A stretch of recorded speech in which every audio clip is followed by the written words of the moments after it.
교회에서 믿음 생활을 할 때 강조하는 것 가운데 하나가 바로 말씀입니다. 말씀. 하지만 하나님의 말씀을 가까이 하는 사람은 그렇게 성도 가운데 많지는 않은 것 같습니다. 크리스천이라고 해서 매일 말씀을 읽고 묵상하는, 암송하는 그런 크리스천은 그렇게 많지 않습니다. 왜 그렇습니까? 왜 성경을 보면 졸립고 그렇게 잠이 안 올 때 성경만 보면 아주 그냥 수면제라고 그렇게 말을 하는 걸까요? 여러분, 성경은 참 어렵습니다. 물론 재미있는 부분도 있지만 재미랑 관계없이 어렵기만 한 말씀들도 참 많이 있습니다. 특히나 구약에 그런 부분이 많이 있습니다. 레위기 보면, 민수기 보면 참 졸립죠. 신약에서는 로마서 어렵습니다. 에베소서 어렵습니다. 요한계시록 아무것도 모르겠습니다. 몇 번을 읽어도 이해가 안 되고 자연스럽게 졸음이 쏟아집니다. 저도 중간에 잠자다가 이렇게 중간에 깰 때가 있거든요. 새벽에. 그러면 성경을 봅니다. 왜? 얼른 자려고 다시. 그러면 성경을 보다 보면 졸음이 옵니다. 예, 피곤합니다. 갑자기. 그래서 눈꺼풀이 막 내려오면서 다시 자야겠구나 이런 생각을 하게 됩니다. 여러분, 성경은 왜 이렇게 어렵게 쓰여진 걸까요? 왜 이렇게 성경을 쉽게 쓰면 좋을 텐데 많은 사람들이 그러면 성경을 볼 텐데 성경을 왜 이렇게 어렵게 쓴 것일까요? 저도 고등학교 때 성경을 이렇게 기도원 옆에서 나온 조그만 성경 있잖아요. 파란 이렇게 신학이랑 시편만 있는 성경, 그걸 가지고 매일 몇 시간 쉬는 시간마다 그 성경을 읽었던 기억이 나거든요. 그래서 빨간물로 치고 형광펜으로 치고 그랬습니다. 그때는 교회를 처음 다닐 때이기 때문에 성경 말씀을 많이 읽어야겠다 해서 치는데 아무리 봐도 모르겠는 거예요. 사실은 고등학교 때 얼마나 머리에 잘 돌아갑니까? 대학에 가야 되니까 공부를 매일매일 하니까 머리에 잘 들어가잖아요. 그런데도 아무리 봐도 모르겠더라고요. 그래서 그때 글씨 이렇게 형광펜으로 긋고 빨간 펜으로 막 긋고 있는 것, 그런데도 나중에 보면 하나도 기억이 안 나는 거예요. 여러분, 저는 그 이유를 성경에는 하나님의 보물이 숨겨있기 때문이라고 생각을 합니다. 예수님께서는 천국은 밭에 감추어진 보물이다라고 말씀을 하고 있습니다.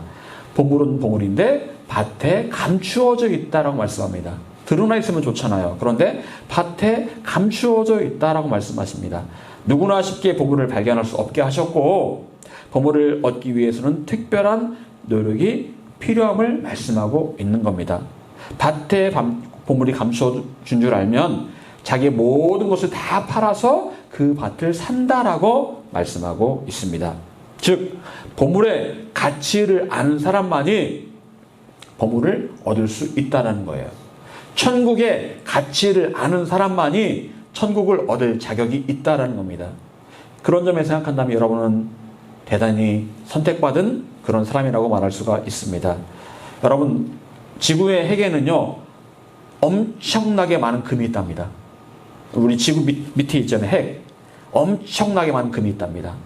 지구 지표상에 나와 있는 그 금은요, 용암이 흘러나올 때 조금씩 흘러나오는 거래요.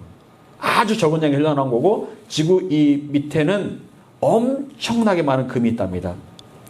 그런데 그 금을 빼어낼 방법이 없습니다. 여러분, 금은 귀합니다. 잘 없으니까 귀하고, 쓰임새가 넓으니까 귀합니다. 금이 쓰이지 않는 그런 곳이 없죠. 컴퓨터에도 다 금이 쓰이고 심지어 우리 이빨에도 금이 쓰입니다. 예, 금은 굉장히 중요합니다. 금은 비싸고 옛날부터 지금까지 금은 늘 귀한 대접을 받아왔습니다.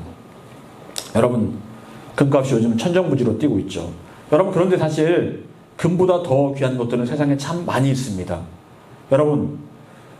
여러분이 숨을 쉬는 공기 얼마나 귀합니까? 얼마나 귀해요. 이 공기가 없으면 우리는 3분 안에 죽거든요. 여러분, 그런데 여러분, 이 금과 공기를 따진다면 뭐가 더 귀한 거예요? 공기가 훨씬 귀합니다. 그런데 사실 우리는 공기의 귀한 줄을 모릅니다. 왜요? 너무 흔하니까. 숨만 쉬면 다 그냥 쉬워지니까 공기는 원래부터 있는 건가 보다 해가지고 공기의 가치를 모릅니다. 그런데 여러분, 중국 북경에 겨울만 되면 사람들이 그렇게 공기를 많이 사서 들이마신답니다. 너무 공기가 안 좋아가지고 이 청정 지역에 있는 뭐 티베트나 이런 데 있는 청정 지역에 있는 공기를 캔에 넣어가지고 와서 그 공기를 들이마신다는 거예요. 그 사람들이요. 너무 공기가 안 좋으니까. 돈을 주고 공기를 사서 들이마신다는 겁니다. 여러분, 희소성은 그것의 가치를 높이는 효과가 있습니다. 아무리 귀해도 흔하면 가치를 모릅니다. 금이 귀하기 때문에 금이 대접을 받는 거예요. 마찬가지로 어느 누구나 쉽게 천국에 갈 수 있다면 과연 천국의 가치를 사람들이 알 수 있을까요? 적당히 살아도 예수 믿지 않아도 갈 수 있다면 천국의 가치는 그저 그런 가치일 겁니다. 하지만 천국은 들어가기가 쉽습니까? 어렵습니까? 어렵다라고 말씀하세요. 부자가 천국에 들어가기가 표현하시기를 낙타가 바늘기로 들어가는 것만큼 어렵다. 거의 불가능에 가깝다라고 말씀을 할 정도로 천국 들어가기가 정말 어렵다라고 말씀하고 있습니다. 여러분, 그래서 천국은 가치가 있는 것입니다. 귀하기 때문에 가치가 있는 거예요. 예수님께서는 천국을 얻기 위해서는 내가 가진 모든 것을 다 팔아야 한다고 말씀하십니다. 내가 가진 모든 것을 다 팔아야 천국을 얻을 수 있다라고 비유로 말씀하십니다. 내가 가진 모든 것, 뭘 말하는 걸까요? 모든 걸 다 포함하는 거겠죠. 나의 열정, 나의 인생, 나의 시간, 나의 돈, 모든 걸 말하는 거겠죠. 그걸 다 팔아야 천국이라는 보물을 얻을 수 있다라고 말씀하십니다. 그만큼 천국은 가치가 있습니다. 그런데 그 가치 있는 천국이 지금 감추어져 있다라는 거예요. 그런 관점에 생각해 본다면 천국으로 들어가는 가이드북인 성경은 당연히 어려울 수밖에 없습니다. 보물을 누구나 찾을 수 있도록 보물지도가 간단하게 되어 있으면 보물은 벌써 없어졌을 겁니다. 하지만 보물을 찾으러 가는 그 가이드북이 성경이 어렵기 때문에 보물 찾기가 쉽지가 않은 거예요. 하지만 여러분 요즘 사람들은요, 어렵고 복잡한 것을 싫어합니다. 어려운 책도 싫어합니다. 단순하고 쉽고 편리한 게 좋습니다. 여러분 요즘 고등학생들 헤르만 헤세 이런 책 읽어요? 톨스토이 책 읽습니까? 헤르만 헤세, 톨스토이 그런 책 읽어봤어요? 저는 예전에 고등학교 때 그런 책을 읽었어요. 근데 지금 생각해도 너무 책이 어려워가지고 책을 제가 되게 좋아했거든요. 그래서 책을 사서 읽었는데 도대체 무슨 말인지 막 그랬던 기억이 납니다. 여러분, 요즘 사람들은요, 이 어렵고 복잡하고 이런 걸 별로 안 좋아해요. 여러분, 대학에서 철학과가 인기가 있을까요? 없을까요? 철학과. 우리 영빈이 철학과 가고 싶어요? 고려대학교 철학과를 갈 수 있다 그러면 가겠습니까? 그건 간다고. 그래요. 학교를 보고 가겠다. 예, 물론 철학과 나와서 철학과 쪽으로 가라는 법은 없으니까요. 그죠? 전과를 해도 되고. 예, 뭐 그럴 겁니다. 여러분, 하지만 기본적으로 철학과는 인기가 없고 점수가 낮습니다. 제가 나온 학교에서도 철학과는 점수가 낮았어요. 그래서 운동장에, 잔디밭에서 술 먹고 있는 막걸리 먹고 있는 청년들 보면은 늘 하는 얘기가 철학과구나. 철학할 일 없어서 술 먹고 있구나. 맨날 그랬습니다. 철학과는 인생을 논해야 되기 때문에 술을 마셔야 된다고 막 그랬던 그런 기억이 나요. 여러분, 더 이상 요즘은요, 그렇게 어떤 인생을 고찰하는 그런 철학이나 어떤 고전이나 이런 거를 별로 이렇게 사람들에게 인기가 별로 없다라는 겁니다. 요즘 드라마들 어떻습니까? 자극적이고 1차원적인 내용들로 가득합니다. 복잡한 내용들은 그렇게 흔한 드라마가 아니에요. 어려운 일처리는 AI에게 시킵니다. 인공지능에게 시키고 그냥 사람들은 편리하고 단순한 걸 좋아합니다. 여러분, 그래서 유튜브를 봐도 쇼츠 같은 걸 많이 보고 뭐 틱톡 같은 거 많이 보고 그러는 거예요. 단순하고 짧은 거, 긴 거 말고요. 예, 여러분, 이런 시대에 하나님의 말씀은 성경을 읽고 묵상하는 것은 얼마나 귀찮은 일이겠습니까? 그렇잖아도 쉽지도 않고 어려운데 아무리 읽어도 모르겠는데 얼마나 어렵겠습니까? 제가 성경을 수십 번을 읽어봤지만 지금도 보면은 이런 구절이 있었나 싶은 것들이 참 많이 있어요. 이런 구절이 있었네? 그 정도로 성경이 참 어렵습니다. 성경은 마치 생각하기를 구시대적인 유물이다 라고 생각할 수가 있습니다. 하지만 여러분, 사람은 깊은 사고와 성찰을 통해 성장하게 되어 있습니다. 깊은 사고와 성찰이 사람을 만들어갑니다. 몸도 마음도 영혼도 깊은 사고와 성찰을 통해서 성장을 합니다. 여러분, 다윗은 오늘 본문 1절에서 2절까지 이런 어떤 내용들을 고백하고 있습니까? 하늘이 하나님의 영광을 선포하고 궁창이 그의 손으로 하신 일을 나타내는도다. 날은 날에게 말하고 밤은 밤에게 지식을 전하니. 여러분, 날이 날에게 말하고 밤이 밤에게 지식을 전한다. 무슨 뜻일까요? 날이 날에게 말하고 밤이 밤에게 지식을 전한다. 이 말은 매일같이 연속되는 그 일상을 말하는 겁니다. 어제의 일상이 오늘 이렇게 연속이 된다. 그래서 날이 날에게 전달해주고 밤도 밤에게 자기 가진 것들을 전달해 주기 때문에 그대로 이렇게 연결이 되고 있다라고 그렇게 말하고 있는 겁니다. 매일의 연속성을 의인화해서 표현을 하고 있는 거예요. 의인법 배우셨죠? 여러분, 어떻게 다윗은 이런 표현을 쓰고 있을까요? 날은 날에게 말하고 밤은 밤에게 지식을 전한다. 어떻게 이런 표현을 쓰고 있을까요? 그것은 곧 다윗에게 깊은 사고와 묵상이 있었기 때문에 가능하다는 겁니다. 깊은 사고와 묵상 가운데 이런 구절이 나왔다는 거예요. 여러분, 시인은 어떤 사람일까요? 시를 쓰는 사람. 제가 볼 때 요즘은 제대로 된 시인이 별로 없는 것 같습니다. 사람들은 시가 쉽다고 말합니다. 시가 쉬울까요? 어려울까요? 근데 쉽다고 말해요. 아무 말이나 자신의 생각을 표현하면 시라고 말합니다. 미안하지만 그건 시가 아니에요. 산문입니다. 산문. 그냥 있는 그대로 쭉 늘어 놓는 글은 산문이에요. 다른 말로 수필 이런 거죠. 여러분, 시는요 사실 감정과 사실이 있는 그대로 풀어놓는 게 아니고요, 응축된 언어로 표현하는 게 시입니다. 저도 옛날에 시를 많이 써봐서 알거든요. 요즘은 시를 안 쓰고 있는데 응축된 단어로 어떤 표현을 하는 게 시입니다. 예를 들면 1939년에 쓴 김상용 시인의 시, 나무로 창을 내겠소. 나무로 창을 내겠소. 밭이 한참 가리 괭이로 파고 호미론 김을 매지요. 구름이 꼬인다 갈리 있어. 새 노래는 공으로 들으랴오. 강냉이가 있걸랑 함께 와 자셔도 좋소. 왜 사녀건 웃지요. 여러분, 이 시 배웠습니까? 안 배웠어요?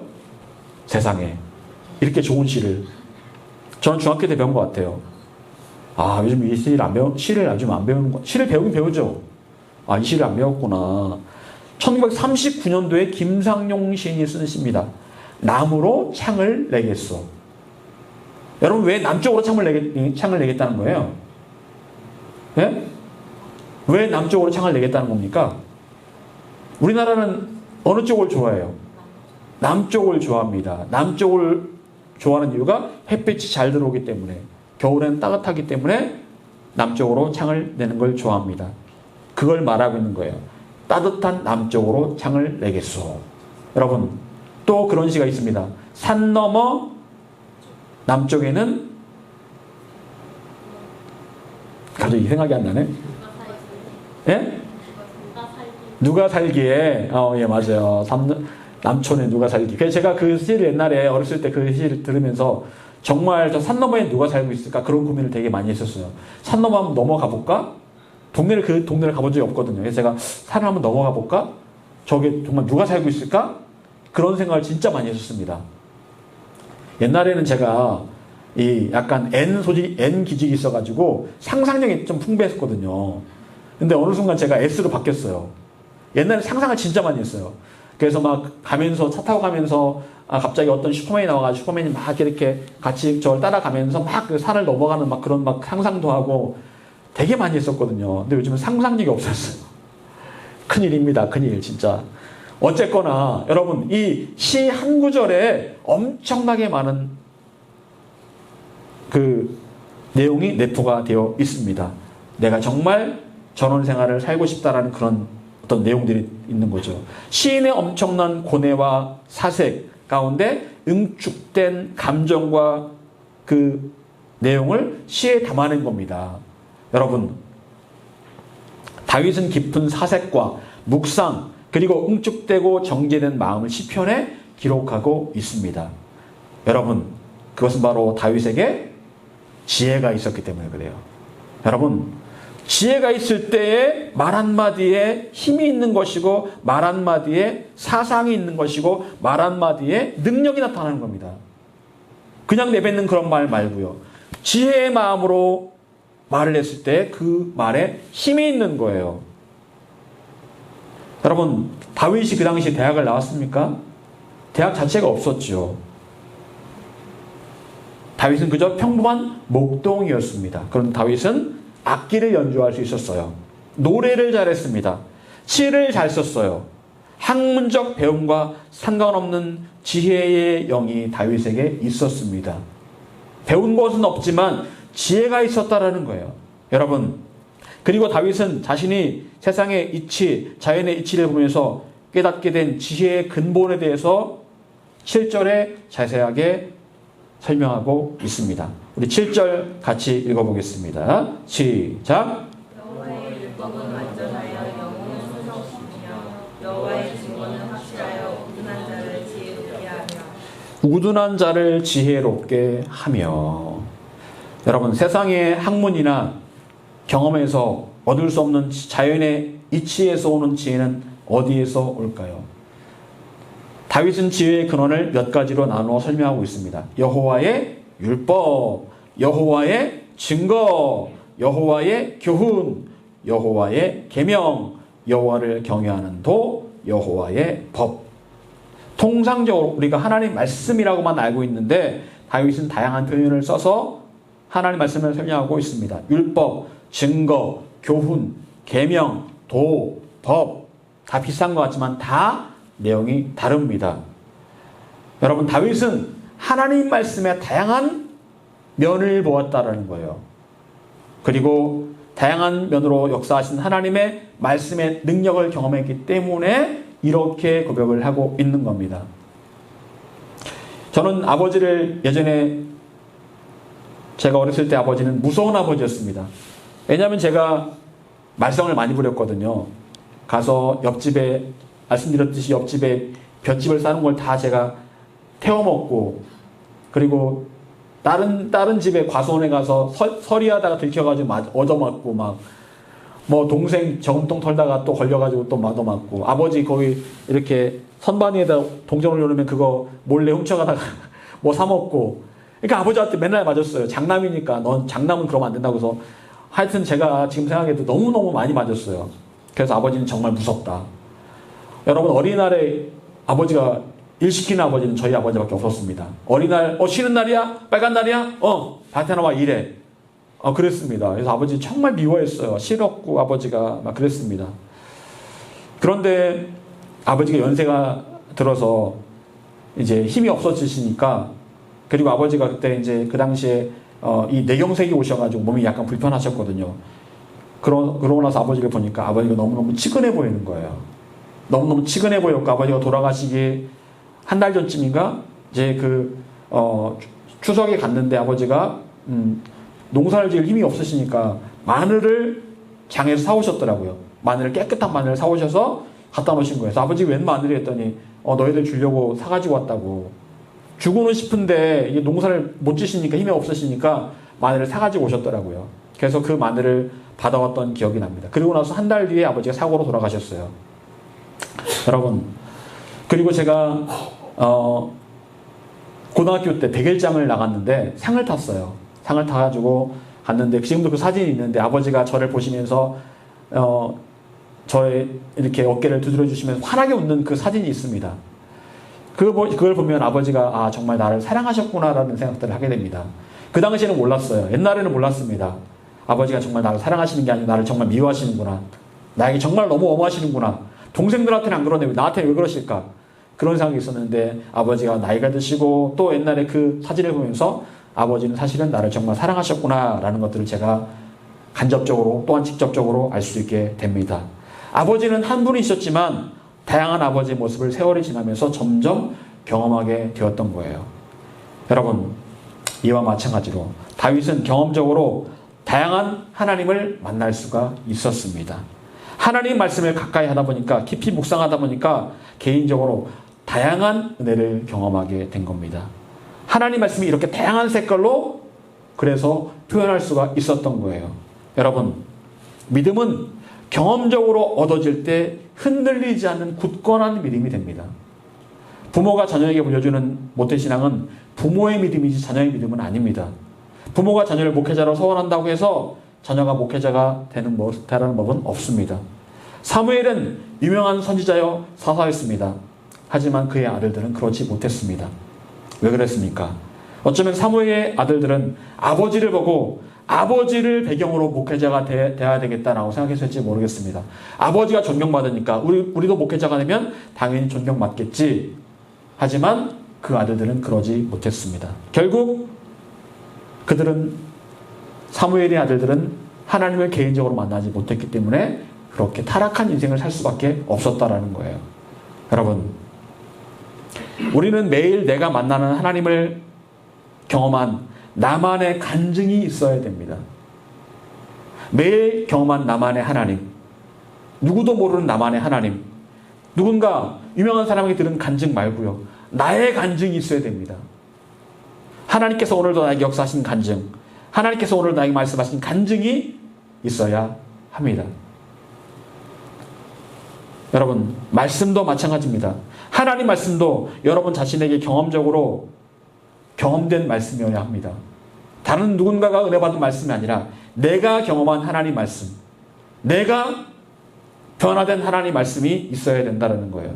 다윗은 하나님 말씀이 때로는 율법이었고, 때로는 삶의 증거였고, 때로는 나를 가르치는 교훈이었고, 내가 지켜야 될 계명이었고, 하나님을 경외하는 길이었고, 하나님의 법이었다라고 그렇게 고백을 합니다. 단순히 하나님 말씀을, 성경에 갇힌 하나님 말씀이 아니라 나의 삶을 구체적으로 인도하는 내가 경험한 진짜 다양한 색깔을 가진 하나님 말씀으로 그가 알고 있었다라는 거예요. 여러분, 하나님께서 우리에게 말씀을 주신 이유는 뭘까요? 왜 우리에게 말씀을 주셨을까요?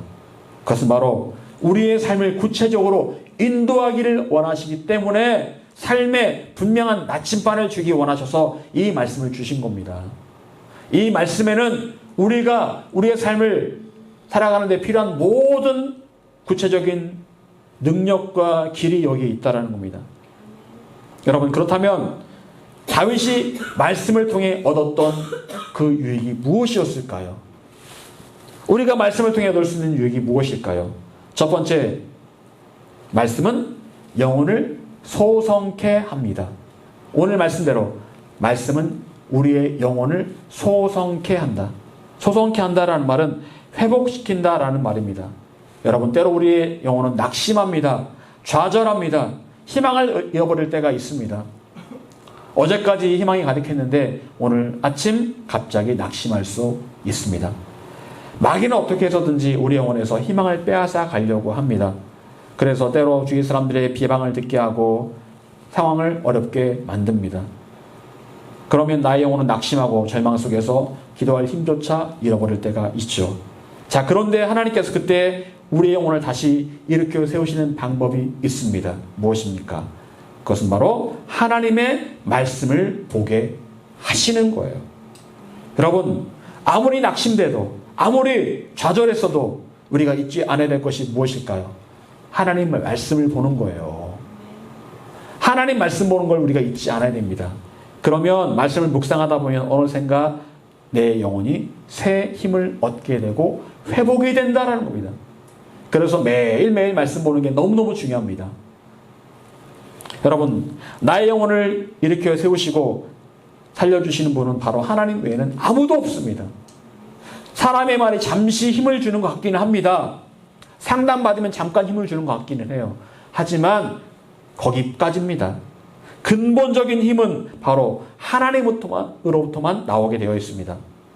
엘리야의 영혼이 낙심되어 죽기를 소망할 때 하나님께서 엘리야에게 까마귀를 보내십니다. 먹을 것을 주십니다. 하나님께서 보내주시는 그 떡과 고기를 엘리야가 먹습니다. 하나님께서 주신 것들을 먹고 마시니까 힘이 납니다. 그리고 이제 그 힘을 내서 호렙산에 가서 세미한 음성을 듣습니다. 하나님의 세미한 음성을 듣습니다. 또 힘이 납니다. 여러분, 결국 엘리야의 영혼을 새롭게 세우시고 또 힘을 주셨던 분은 바로 하나님이셨습니다. 하나님께서 엘리야의 영혼을 세워주셨다는 거예요. 여러분, 마찬가지로 우리가 하나님의 말씀을 들을 때 나의 영혼이 새롭게 됩니다. 그래서 우리가 매일매일 이 말씀을 읽고 묵상하고 또 암송도 해야 되는 거예요. 둘째로, 하나님 말씀은 우둔한 자를 지혜롭게 합니다. 우둔한 자를 지혜롭게 한다. 여러분, 하나님의 참된 지혜, 그 하나님의 참된 지혜가 하나님께서 우리 가운데 부어주기를 원하십니다. 그런데 그 지혜의 말씀이 바로 이 하나님의 성경 말씀에 담겨 있다는 거예요. 특히나 전도서나 잠언을 보십시오. 하나님이 주신 지혜의 말씀이 얼마나 많은지 모릅니다. 너무너무 많아가지고 정말 다 머리에 담을 수 없을 정도로 지혜의 말씀이 참 많이 있습니다. 세상 살아갈 때 그 인간관계, 돈 문제, 가족 문제, 심지어 어떤 배우자를 얻을지에 대한 지혜까지 거기에 다 담겨 있습니다. 네. 여러분, 성경을 많이 읽으면 사람은 지혜로워집니다. 얼마 전에 한 다큐를 보았는데 한약사로 은퇴를 하신 한 분의 이야기였습니다. 중학교밖에 나오지 못했답니다. 그런데 그분이 돈 100몇 억을 들여서 중고등학교를 세운 거예요. 그래서 그 학교를 통해서 많은 인재를 배출을 했습니다. 그리고 필요한 곳이 있으면 돈을 주고 장학금을 주고 그렇게 했답니다. 여러분, 그분이 그 한약사를 하면서 번 돈을 다 이웃에게 나눠줘 버렸어요. 근데 그분에게는 확고한 철학이 있었습니다. 그 철학은 참 좋은 철학이었던 것 같아요. 제가 봐도. 그런데 그렇게 좋은 철학을 갖게 된 이유가 보니까 그분이 공부를 많이 못했지만 늘 책을 읽더라고요. 지금도 책을 항상 읽더라고요. 책을 많이 읽었기 때문에 좋은 철학이 있었고 좋은 마음이 있었다는 겁니다. 여러분, 세상의 책들도 그런 유익이 있는데 하물며 하나님께서 지으신 책이야 말해 더 무엇하겠습니까? 하나님 말씀에는 온갖 지혜의 말씀이 있고 말씀들은 우리의 삶에 놀라운 지혜를 가져다 줍니다. 여러분, 하나님의 지혜가 이 말씀에 있습니다. 이 말씀을 많이 읽으면 지혜가 생길 수밖에 없습니다. 저희 어머니도 초등학교밖에 못 나오셨어요. 그런데 제가 볼 때는 어머니가 참 지혜가 많으셨습니다. 근데 보니까 어머니가 성경을 참 많이 읽으셨거든요. 그래서 참 지혜가 많으셨던 것 같아요. 여러분, 하나님 말씀을 통해서 지혜를 얻으시기 바랍니다. 또한 세 번째로, 하나님의 말씀은 마음을 기쁘게 합니다. 여러분, 하루에도 여러 번 바뀌는 것이 바로 나의 마음이죠. 마음은 유리알 같아서 쉽게 깨어지고 변질되기 쉽습니다. 세상에서 가장 부패하기 쉬운 게 뭐라고요? 우리의 마음이라고 성경은 말씀하고 있습니다. 그런데 이 부패한 마음 때문에 우리가 죄를 짓고 절망하기도 하고 세상을 살아갈 힘을 잃어버리기도 합니다. 그런데 이런 부패하기 쉬운 나의 마음을 언제든지 기쁨으로 채워주는 것이 있습니다. 뭘까요? 바로 하나님의 말씀이라고 다윗은 고백을 하고 있습니다. 하나님 말씀을 가까이 하면 늘 마음에 기쁨이 넘친다라고 다윗은 고백해요. 여러분, 실제로 시편 말씀을 읽으면 우리 마음에 기쁨이 샘솟는 경험을 하게 됩니다. 시편을 많이 읽어보세요. 요즘은 우리 시편을 계속 읽고 있잖아요. 시편을 읽으면 마음에 기쁨이 막 샘솟습니다. 하나님 말씀을 읽을 때마다 기쁨으로 채워진 것들을 경험할 수가 있습니다. 여러분, 하나님 말씀에는 우리의 마음을 기쁘게 만드는 놀라운 능력이 있습니다. 항상 기뻐하라. 이것이 하나님의 뜻이라고 말씀하고 있는데 사실은 어려운 게 아니에요. 어떻게 하면 될까요? 하나님 말씀을 매일같이 읽으면 되는 거예요. 매일같이 읽으면 항상 기뻐할 수가 있다는 거예요. 네 번째로, 하나님 말씀은 우리의 눈을 밝게 한다라고 다윗은 고백하고 있습니다. 눈을 밝게 한다. 무슨 말일까요? 누가복음 24장 31절. 그들의 눈이 밝아져 그인 줄 알아보더니 예수는 그들에게 보이지 아니하시는지라. 이 말씀은 예수님께서 부활하신 이후에 엠마오라는 마을로, 고향 마을로 돌아가는 두 제자의 이야기입니다. 두 제자가 길을 가는데 그때 한 사람이 옆으로 옵니다. 그리고 이야기를 하는데 처음엔 누군지 몰랐어요. 한참 대화를 하는데 보니까 깨달아졌습니다. 눈이 밝아졌습니다. 눈이 밝아지니까 예수님인 줄 알아보았다라는 거예요. 근데 그때 예수님은 보이시지 않았다. 예수님께서 옆에 계신지도 몰랐습니다. 그런데 눈이 밝아지는 그 순간 예수님을 알아봤다. 여러분, 세상 사람들이 예수님을 알아보지 못한 이유가 뭘까요? 아무리 예수님을 전해도 예수님을 알아보지 못한 이유가 뭘까요? 성경에 보면 뭐라고 말씀이 있습니까? 마귀가 세상 사람들의 눈을 가리어 혼미하게 했다라는 말씀이 있습니다. 눈을 가려서 혼미하게 했다라는 거예요. 마치 눈에 백내장이 낀 것처럼 뿌연해가지고 안 보인다라는 거예요. 그래서 아무리 예수님에 대한 이야기를 해도 알아듣지를 못하고 복음을 받아들이지 않습니다. 그들의 눈을 마귀가 가리고 있기 때문에 그런 거예요. 여러분, 바울이 예수님을 부인했던 사람이었습니다. 예수님 믿는 사람을 핍박했던 사람이었어요. 그런데 그가 아나니아에게 안수를 받자 어떤 일이 벌어집니까? 눈에서 비늘 같은 것이 벗겨졌다. 그의 눈을 혼미하게 했던 것들이 벗겨졌다라는 거예요. 그런 일이 벌어졌다는 겁니다. 여러분, 눈이 밝아진다는 것은 분별력이 생긴다는 거예요. 영적인 분별력이 생긴다는 겁니다. 무엇이 영적으로 옳은지 그른지를 분별할 수 있게 된다는 겁니다. 창세기 3장 5절. 너희가 그것을 먹는 날에는 너희 눈이 밝아져 하나님과 같이 되어 선악을 알 줄 하나님이 아심이니라. 하나님께서는 아담과 하와에게 선악과를 따먹지 말라고 하셨고 사탄은 선악과를 따먹는 순간 하나님처럼 눈이 밝아져 선악을 알게 될 것이라고 말합니다. 실제로 눈이 밝아졌습니다. 그래서 선악을 분별할 수 있게 됩니다. 물론 여기서 말하는 눈이 밝아진 것은 좋은 건 아닙니다. 여러분, 그냥 순수한 상태가 좋은 건데, 순진한 상태가 좋은 건데 이제는 뭔가 사람이 이렇게 좀 약간 안 좋게 눈이 띄어버린 거예요. 여러분, 어린아이들은 어떻습니까? 순수하죠. 말하면 다 믿습니다.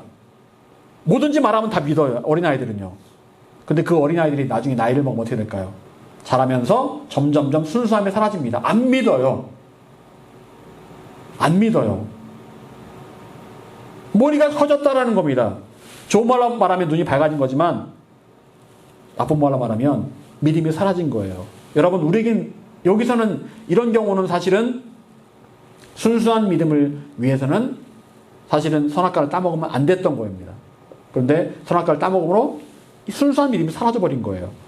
여러분, 사기를 잘 당하는 사람의 공통점은 무엇일까요? 사기인지 아닌지를 분별하기 어렵다는 거예요. 이게 사기인지 뭔지. 이단 사입에 빠지는 사람들의 특징, 이단 사입의 말을 들을 때 옳은지를 분별을 못한다는 겁니다. 그런데 성경을 많이 읽은 사람은 분별을 할 수 있어요. 딱 듣는 순간 이상한데? 이상한데 알아요. 누가 가르쳐주지 않아도 이상한데를 알아요. 제가 예전에 말씀드린 적 있죠. 캠퍼스에서 성경을 보고 있는데 어떤 사람이 와서 저한테 말을 걸더라고요. 아주 젠틀하고 그렇습니다. 성경도 많이 알고. 근데 한참 얘기하는데 뭔가 이상해요. 그래서 제가 뭔가 이상해서 물어봤습니다. 어떤 교회 다니세요? 했더니 어떤 교회를 얘기하는데 그 교회가 구원파 교회입니다. 구원파 교회. 아, 구원파네요. 그러니까 제가 더 이상 그 사람하고 얘기를 안 했는데 느낌이 딱 오더라고요. 느낌이. 그 사람이 구원파라는 얘기를 일치 안 했거든요. 근데 이야기를 하는데 뭔가 느낌이 딱 와요. 그때 제가 성경 되게 많이 읽을 때였거든요. 여러분, 어떤 성도는 옳고 그른 것을 잘 분별할 수 있고 어떤 성도는 그렇지 못합니다. 어떤 성도는 신천지에 빠지고 어떤 성도는 신천지에 빠지지 않습니다. 왜 그럴까요? 분별력이 있으면 빠지지 않습니다. 들어도 현혹되지 않아요. 말씀을 가까이 하느냐 그렇지 않느냐에 따라 그런 일이 벌어지게 될 수 있다는 겁니다. 예전에 제가 알던 신천지로 간 사람들 보면은요, 미안하지만 그렇게 믿음 생활을 잘하지는 못했습니다. 그렇게 기도 많이 하지도 않았고 그렇게 말씀을 많이 보지도 않았습니다. 그런 사람들이 대부분 다 신천지로 가더라고요. 현혹됩니다. 여러분, 하나님 말씀은 우리로 옳고 그름을 분별하게 하신다라는 거예요. 여러분, 이와 같이 하나님 말씀은 우리에게 많은 유익을 줍니다. 성경을 매일 읽고 묵상하고 암송하는 사람은 절대로 헛된 인생을 살 수가 없어요. 잘못된 길로 갈 수가 없습니다. 시편 119편 105절, 주의 말씀은 내 발의 등이요 내 길의 빛이니이다. 주님의 말씀은 내 발의 등불이요 내 길에 비친다. 하나님 말씀만 읽으면 그 말씀이 나를 인도한다라는 겁니다. 여러분, 그래서 우리는 매일 하나님 말씀을 가까이 하고 읽고 묵상하고 마음에 담기 위해 암송도 해야 합니다. 여러분, 그래서 다윗은 10절에서 이렇게 고백하고 있습니다. 10절 같이 읽어보겠습니다. 오늘 본문 10절. 자, 시작.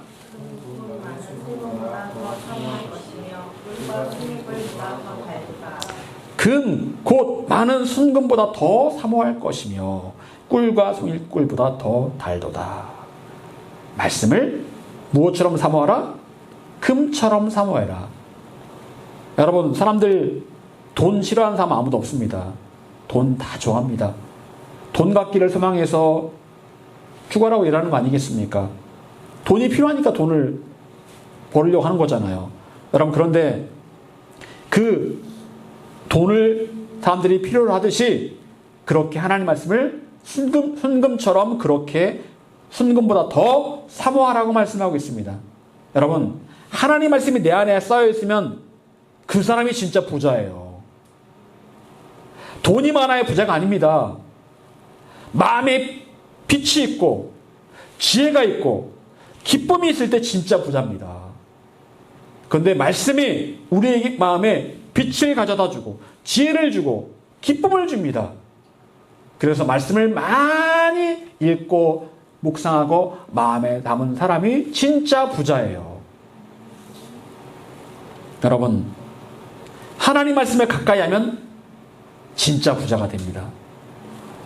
그래서 우리는 말씀을 쌓기를 사모하고 날마다 말씀을 가까이 해야 되는 거예요. 여러분, 또한 하나님 말씀에는 맛이 있다라고 다윗은 고백합니다. 그 맛은 마치 송이꿀보다 더 달다라고 말합니다. 송이꿀, 저는 먹어본 적이 없는데 꿀집채 먹는 거예요. 꿀집채 먹는 거. 꿀집채로 먹으면 얼마나 달겠습니까? 응축돼가지고. 그런데 그런 말씀에는 송이꿀 같은 그런 달고 오묘한 맛이 있다라고 다윗은 고백합니다. 한 번 맛을 보면 잊을 수 없을 정도로 그 맛이 너무나 달고 강렬하다고 말씀하고 있어요. 여러분, 그렇게 달게 느낄 때까지 말씀을 묵상하고 있습니까? 어떻습니까? 수박 겉핥기식으로 주마간산식으로 그냥 지나갑니까? 아니면 그 말씀이 정말 꿀처럼 달게 느껴질 때까지 그렇게 묵상하고 있습니까? 여러분, 그렇게 느껴질 때까지 묵상을 해야 된다라고 다윗은 고백을 하고 있는 거예요. 이 말씀이 진짜 나에게 오늘 꿀이다, 내 양식이다 라고 느껴질 때까지 그렇게 말씀을 묵상을 해야 된다라고 다윗이 우리에게 권면하고 있는 거예요. 사랑하는 여러분, 하나님께서 지금 여러분의 길을 지도하시는 방법이 많이 있습니다. 그중 가장 확실한 것이 바로 말씀이에요. 말씀입니다. 말씀을 통해 우리는 지혜를 얻고 옳은 길을 분별할 수가 있습니다. 여러분은 그 말씀을 매일매일 가까이 하고 있습니까? 매일매일 말씀을 묵상하고 있습니까? 암송하고 있습니까? 말씀이 여러분의 삶의 길을 제시하고 있습니까? 아니면 말씀 따로, 내 따로 그렇게 살고 있습니까? 여러분, 매일매일 말씀을 깊이 묵상함으로 다윗의 고백같이 말씀의 그 깊은 맛을 알게 되는 저와 여러분 모두가 될 수 있기를 간절히 축원합니다.